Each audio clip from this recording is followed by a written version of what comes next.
Welcome to Palaya Shrimp Farm. Palaya Shrimp Farm came from three root words. Pala means pinagpala, then laya means malaya, then aya is kaaya-aya. In English po is blessed, free, and beautiful. Amen.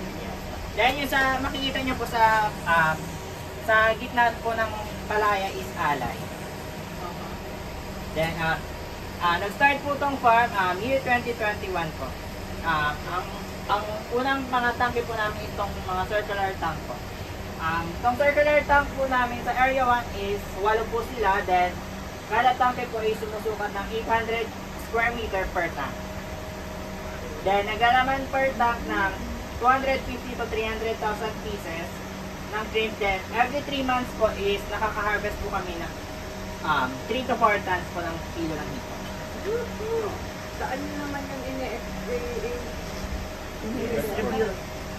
Nagsusupply po, may 32 reseller po kami sa Manila, then nagsusupply po kami sa Vikings, Royal, May 32 restaurant, sorry. May 32 restaurant kayo. reseller po. Reseller ma'am, 32 reseller. Then nagsusupply po kami sa Vikings, Royal, Ambers, then Shrimp Packet po. So yan. Then nagsusupply na rin po kami ngayon sa Barrio Fiesta for their bagoong alaman. Sa bar. Kaya pala yung shrimp. Kaya pala parang wala kang maalaman yung texture. Yes. Hindi siya shrimp.